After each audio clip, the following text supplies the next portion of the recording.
Well, hello there, friends. So today what I'm going to be doing is something a little bit different.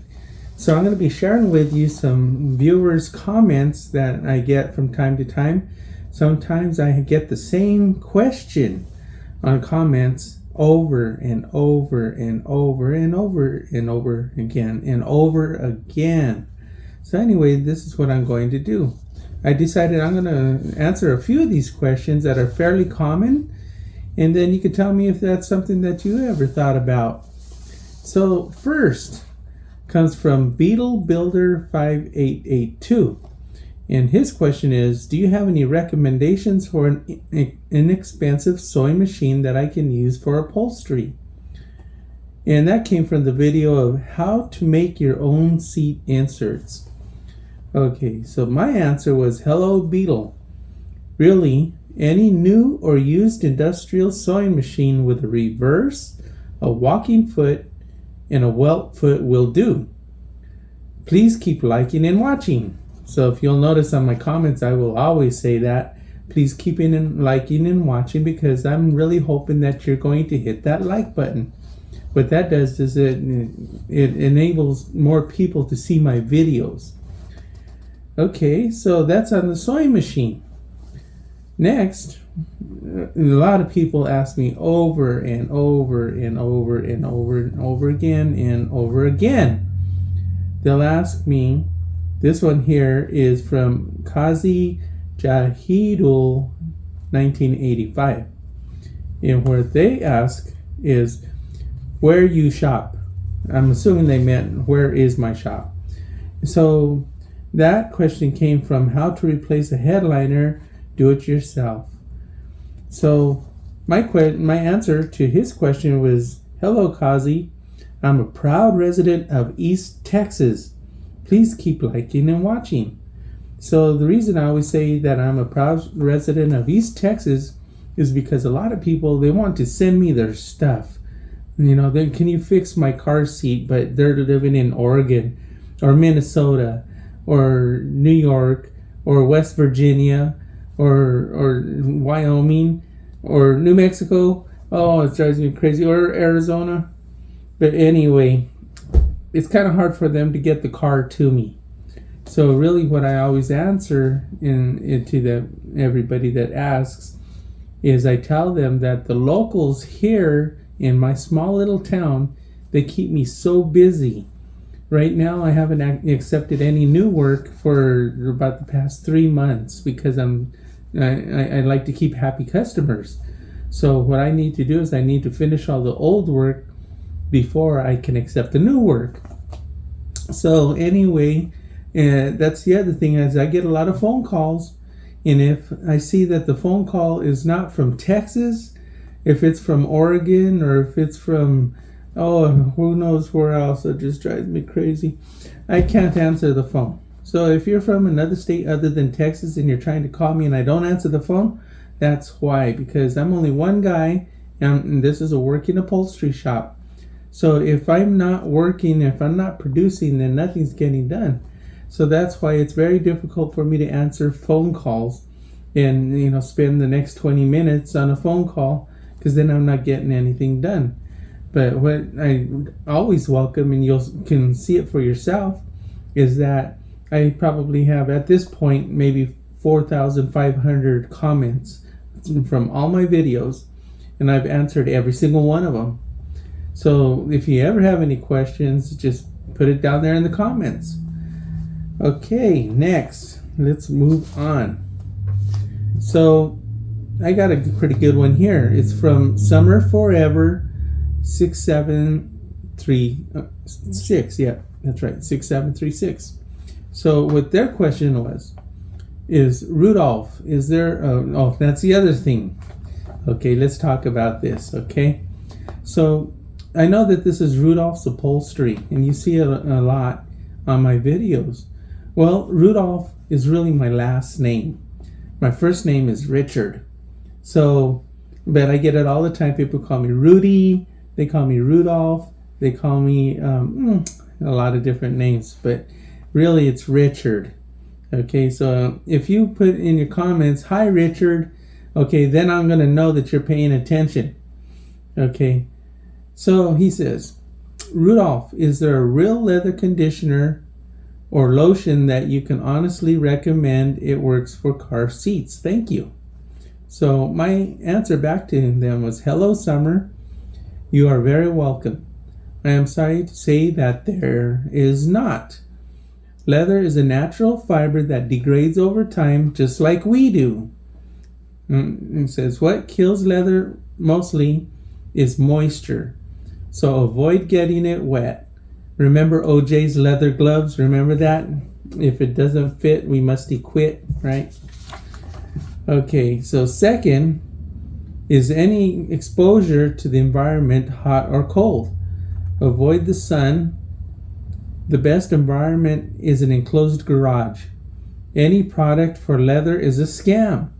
Save your money.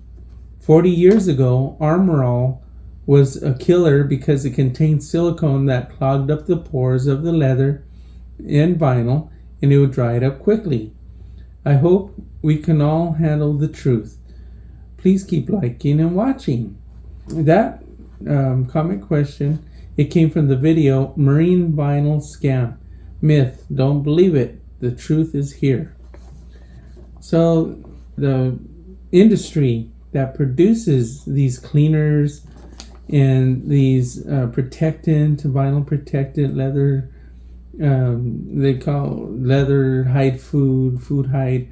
There's thousands of different names. If you go into an auto parts store and you go to the cleaning section for your vehicle, you're going to see shelves upon shelves upon shelves of these products. Okay, and not one of them is going to be good for your leather.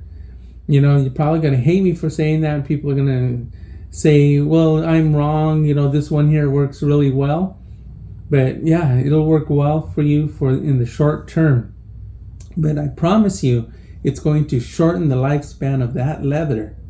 So you're better off just getting a nice moist cloth and keeping it wiped down. Okay, for any stains, what works really well is mineral spirits. If you have some kind of stain or some kind of a mark or something like that, or even the grease and oil, it'll take all that off. And you know what? It doesn't soak down into the leather and clog up the pores. You know, just really the best thing that you could use is just a soft, moist cloth. Okay, I would probably even use cotton. Don't use that microfiber stuff. It never works very well. Okay, moving on. Oh, this is from the Heights, 2426. The question is, do you leave the glue in the gun when you're done for the day, or do you pour it back into the container? So what he's talking about here comes from the video, You Have Been Doing This Wrong, 3M Spray Can Adhesive Glue. And, oh, I'm not wearing any pants. That was part in the title. So the answer to that, what I wrote back to him was, hello, because he's the Heights. I do leave the contact adhesive glue in the spray gun 24/7. There is no need to pour it back into the container. Ever. Please keep liking and watching. Okay, so what I really mean by that, to go further, is contact adhesive. When the fresh one touches the dry one, it reactivates the dry one. So it never really dries up in my can, in the spray gun cup. Okay, so I just pour it in once.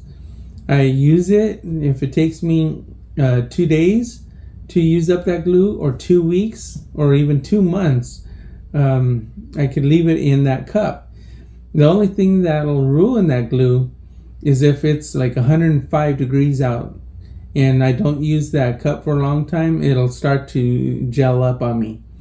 Okay, so that's the only time that I have a problem with the contact adhesive in the cup.